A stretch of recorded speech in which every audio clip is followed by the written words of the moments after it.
Hi guys, welcome back to Link Story. As promised, here the recap and highlights of the entire 4-day Republican National Convention last week. If you're conservative, the past week probably must have been fun and festive, but if you're a Democrat, it was perhaps a little bit crazy and dramatic. But here it is, a more fact-checked recap on what actually happened from August 24th to 27th.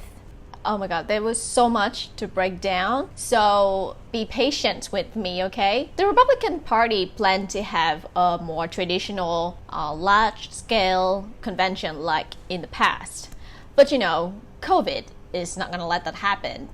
And remember, this is the party that thought COVID-19 was probably just a flu and would go away soon. And this is also the party whose member didn't believe in wearing masks at first.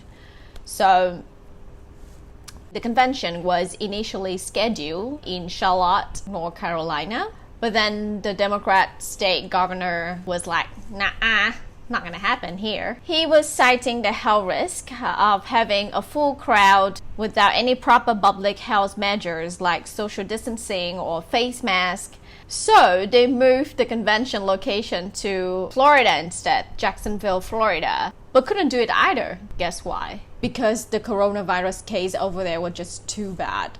Still, they didn't want to do a virtual convention like the Democrats did because, you know, the Democrats are weak and the Republicans are trying to show that the US is doing just fine with the pandemic. So yeah, no need for virtual convention. So they still try to have small venues at different locations. Then some traditional proceedings happen at Charlotte and later at Washington, D.C. So before we start, let's take a look at the keynote speaker lineup, okay? President Trump, of course, Nikki Haley, Melania Trump, Ivanka Trump, Donald Trump Jr., Eric Trump, Tiffany... Wait! Wasn't half of those people are like Trump's family members? This looked more like a Trump convention, like a family reunion, than an actual party convention. Oh, there's even Kevin McCarthy's here. How fitting. Any elected official has their children who uses their office to get economic gain, and you have no experience whatsoever. And the only reason you have that job is because of your father.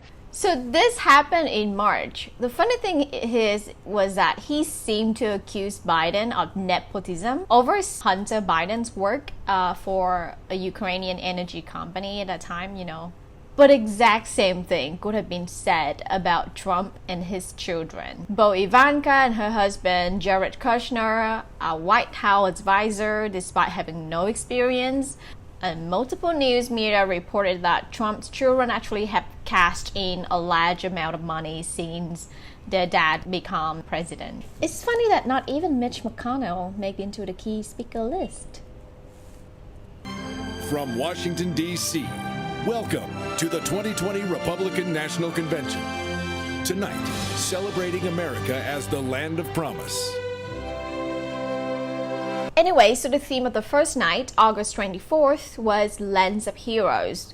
So if the Democrats had John Kasich, a Republican who spoke at the DNC, the Republicans had Vernon Jones, a black Democratic state representative, to speak at the RNC. You may be wondering, why is a lifelong Democrat speaking at the Republican National Convention? But I have news for Joe Biden. And I'm part of a large and growing segment of the black community who are independent thinkers, and we believe that Donald Trump is the president that America needs to lead us forward. Okay, that's fair. Obviously, the RNC are trying to get more black and minorities voters here because the majority of Trump voters are actually male and white. And it's true that some black people support Trump, but they're not the majority. The next speech, probably the most unforgettable speech of the night, from Kimberly Guilfoyle, Donald Trump's junior girlfriend, and a Trump campaign officials. You might want to turn down the volume a little bit. You are capable, you are qualified, you are powerful, and you have the ability to choose your life. Ladies and gentlemen, leaders and fighters for freedom and liberty and the American dream, the best is yet to come. Okay, that's it. My apologies to headphone user. Gilsbury spoke as if she was an obnoxious, loud female version of Tony Robbins. That is just, oh my god. And she said a few weird things too. My mother, Mercedes, was a special education teacher from Aguadilla, Puerto Rico.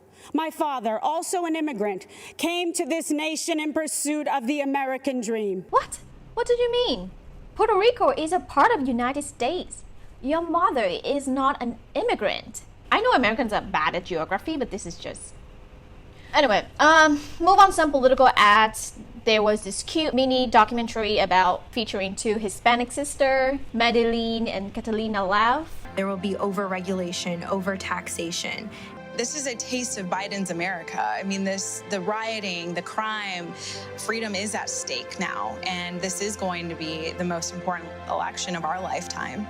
Did you notice anything wrong with this? These two sisters were describing what they said, how it would look like in Biden's America, using footage from some violent protests. But last time I checked, Trump is still the president of the United States. So isn't this more like Trump's America though? And if this happened, why is Trump's is already in the White House? What exactly he's going to do differently in the next 4 years if he gets reelected? And furthermore, you know what? You know the last footage with the burning on the street and stuff? That's not even in America. That footage was actually from a protest in Barcelona, Spain in October 2019. And this was after the Spanish Supreme Court sentenced 9 Catalan separatists to prison. I'm sure if you criticize the violence of the protests in America, then you should have plenty of footage to show that, right? Why do you use the footage of all the protests in all the country, in all the years, to prove your point? So are we just gonna like using lies and misleading footage to mobilize people now? Is that acceptable now? Anyway, I thought I wouldn't be able to see many people of color at the RNC. Well, there might not be as many as those who were present and spoke at the DNC, but many of Blacks, Hispanics, and Asians American were the key speaker at the RNC convention. That leads me to the last speech of the first night from the U.S. Senator Tim Scott. I'm going to ask you, the American people, not to simply look at what the candidates say, but to look back at what they've done. Yes, he's right. We need to look at their records, but we need to make sure that we look at the accurate, reliable, and truthful resource of information. Joe Biden said if a black man didn't vote for him, he wasn't truly black. Yes, Biden did say this. It's a long way until November. We got more questions. You got more questions, but I tell you, if you have a problem figuring out whether you're for me or Trump, then you ain't black. Just don't say stupid things like that, man. Sometimes I feel like the Democrats take the minorities and people of colors for granted. It kind of reminds me of the statement, Hillary Clinton will always be there for you.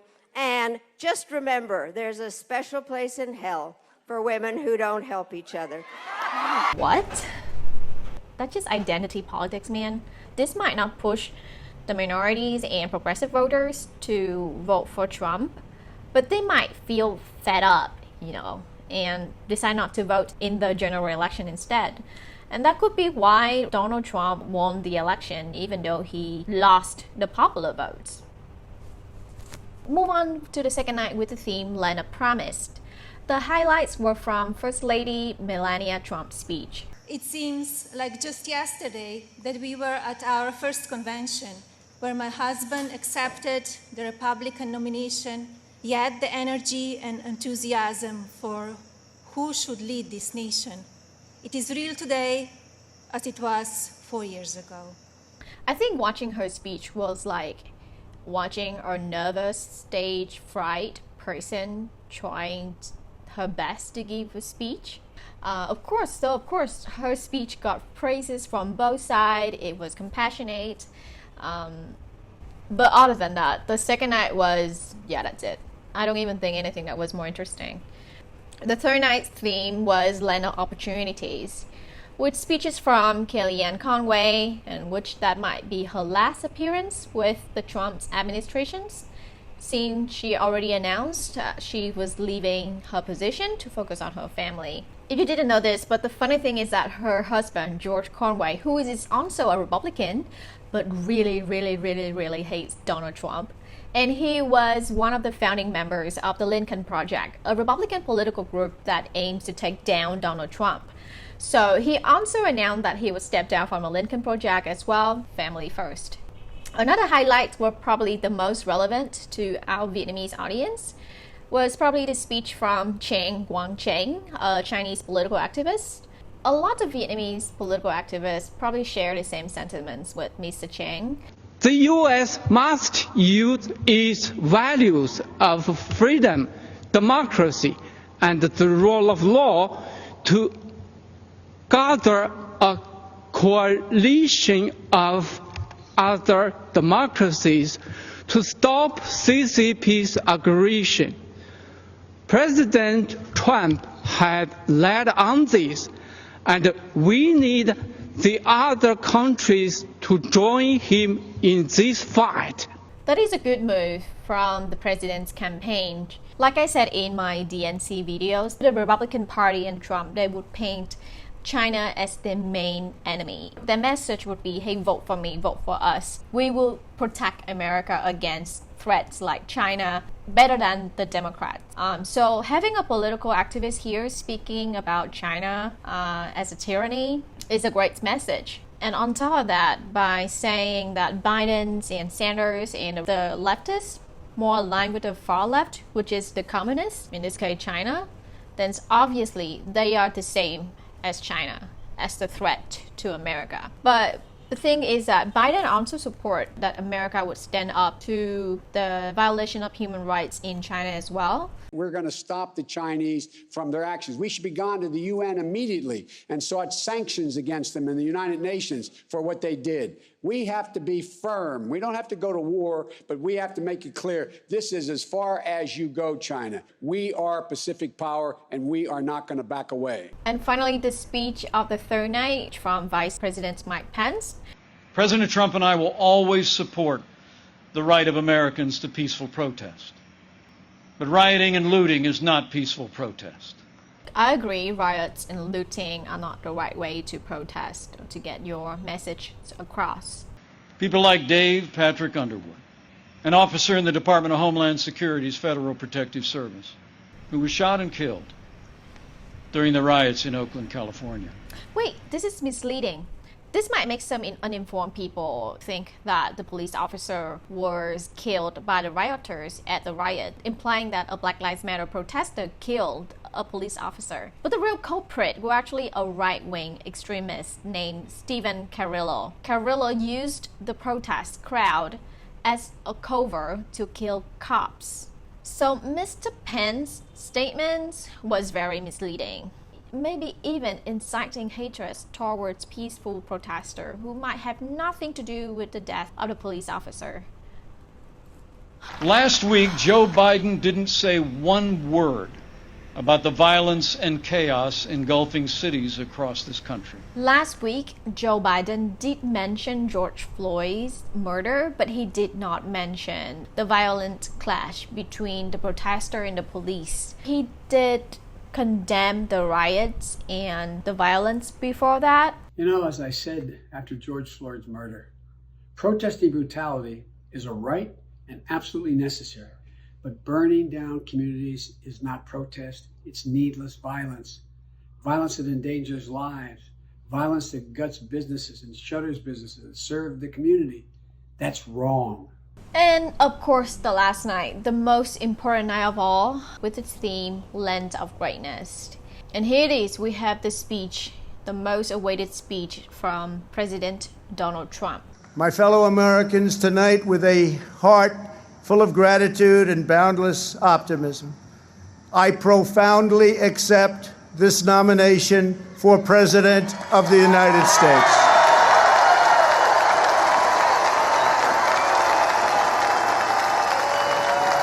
Gosh, look at the size of that crowd, and none of them wearing masks or even sitting 6 feet apart. 1, 2, 3. I can count that some people were actually wearing masks, but not all of them. And didn't he say that everyone should wear a mask and keep 6 feet apart though? He's defying his own policy. But in this country, we don't look to career politicians for salvation. In America, we don't turn to government to restore our souls. We put our faith in Almighty God. Critically ill patients access to life-saving cures. We will overcome. And when the China virus hit, I love you all. God bless you, and God bless America. Thank you very much. Okay. Definitely, Joe Biden's 25-minute speech was nothing compared to Trump's speech in terms of length. Oh my God, he spoke for more than an hour. At a rate nobody had ever seen before. Within 3 short years, we built the strongest economy in the history of the world. Actually, in terms of growth, the highest GDP rate during the past 3 years of Trump's presidency was 3.0 in 2018 and 2.3 in 2017. If you're actually looking at this graph, the US GDP actually reached 3.1% before, and it was in 2015 during Obama's administration. I mean, it's true that the economy is increasing and going well until the pandemic hits. 3.0 is not bad. It was just 0.1% lower than what Obama did. At a much faster rate than anybody. Over the past 3 months, we have gained over 9 million jobs, and that's a record in the history of our country. It's true that the last 3 months, the job gain was around 9.3 million. If you actually look at this graph, this is job regain, meaning this is the amount of job that people actually get back after being laid off in February and March because of the COVID-19 pandemic. Back then, there was 22.2 million people who lost jobs. So 9.3 was not even half of the amount of jobs that actually lost due to COVID-19. And the number of jobs regained actually slowed down. If you look at this graph, the number of regained jobs in June was 4.8 million. But when it got to July, it was less than 1.8 million. And this is just estimate number. So, most advanced testing system anywhere in the world. America has tested more than every country in Europe put together, and more than every nation in the Western Hemisphere combined. Think of that. That's true. Yes, but that's not really how you measure a country respond to a pandemic and compares with other countries though, because you have to take into account the number of confirmed cases. So if you look at the outward in data from Oxford University, you will see that the US has done only 14 tests per confirmed case, while New Zealand has done more than 500 tests per confirmed case. And even Russia, they have an average of 37 tests per confirmed case. This shows how effectively a country really measure and contain their own pandemic. In the dark. He doesn't have a clue. He has pledged a $4 trillion tax hike on almost all American families, which will totally collapse our rapidly improving economy. Biden did admit that his plan will raise taxes, but not on all Americans. Biden and the far left are promising to crush middle-class families with trillions in new taxes. If you elect me, your taxes are going to be raised, not cut. By the way, how many of you did really well with that $1.9 trillion tax cut that increased? Really good shape, right? Really changed your... Well, you did. Well, that's good. You must. I'm glad to see you're doing well already. And I'm good. But guess what? If you elect me, you're not going to have your taxes are going to be raised, not cut. If you benefit from that. Look, if you like Robin Hood, who steals from the rich and gives the poor, this is the legal way to do it, to tackle income inequality, okay? According to Tax Policy Center, Biden plans to raise tax on people with incomes over $400,000. And usually the top 1% or 0.1% would have this kind of incomes. According to John Rickel, a senior tax analyst at the Penn Wharton Budget Model, the impact of the tax raise, however, would be small for most of the middle and lower income household, and 80% of tax revenue actually from the richest, the top 1%. Later on his website, displayed it in big letters, Make no mistake, if you give power to Joe Biden, the radical left will defund police departments all across America. Okay, I don't know how you feel about defunding the police. If you support it, well, you would be disappointed because Joe Biden didn't actually push it that far. In an op-ed in USA Today, Biden wrote, "Why I do not believe federal dollars should go to police departments violating people's rights or turning to violence at the first resort. I do not support defunding police. The better answer is to give police departments the resources they need to implement meaningful reforms and to condition other federal dollars on completing those reforms." I understand that not everyone who were in the crowd or watching at home listening to his speech and would pull out their phone and fact checked. But it's important that you do that after you watch the speech. I will include the links in the comments and in the description box so you can read more about what was right and what was wrong. Not just Trump's speech, but other speakers' speeches as well. I will include the fact check links to the DNC as well so you can check. Clearly, Joe Biden is not the strongest candidate the Democratic Party had ever had. He's not perfect or even significantly outstanding, in my opinion. However, Biden got the Democratic Party support and now he's the party candidate to challenge Donald Trump. So this upcoming election, it's more like, who do you hate less, Trump or Biden? So I guess after watching these two Republicans convention and the Democratic conventions, one thing I can tell you is that because they say so doesn't mean it's true. Whether it's your own government or the US government, even if it's come from the President of the United States, check their facts. Yes, you can call out Obama when he lies, or Joe Biden when he lies now, or even more so if he ever becomes the President of the United States. So when Trump lies, I expect you to do it too. And you probably noticed by now that I didn't review any speeches from Trump's children. Well, first because there were too much to talk about. The speeches by Mike Pence and Donald Trump, so I don't really have time to talk about all the Trump's speeches.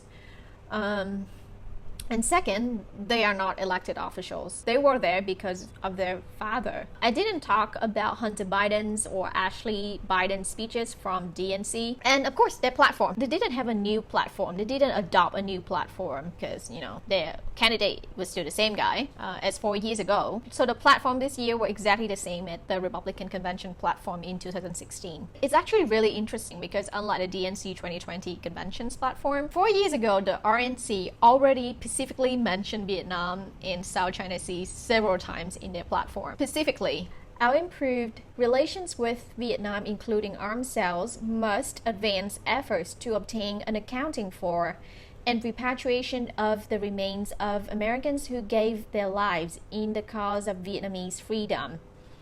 This part basically means continuing the effort of finding and bringing back bodies of American soldiers during the Vietnam War, which they said was for the cause of Vietnamese freedom. Interesting. We cannot overlook the continued repressions of fundamental rights and religious freedom, as well as retributions against ethnic minorities and others who assisted the U.S. force during the conflict there.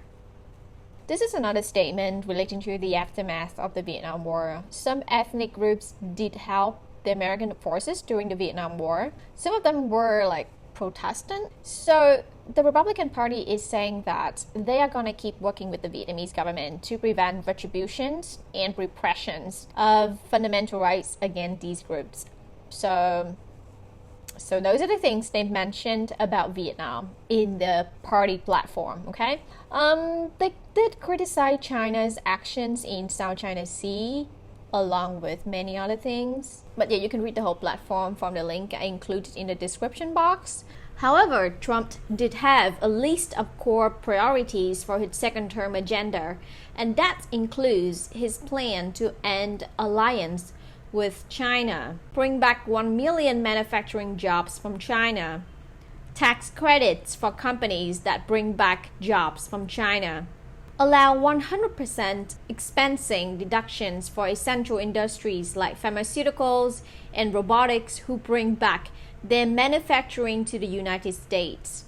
no federal contracts for companies who outsource to China, hold China fully accountable for allowing the virus to spread around the world. So there's a lot to break down there, maybe for a new video.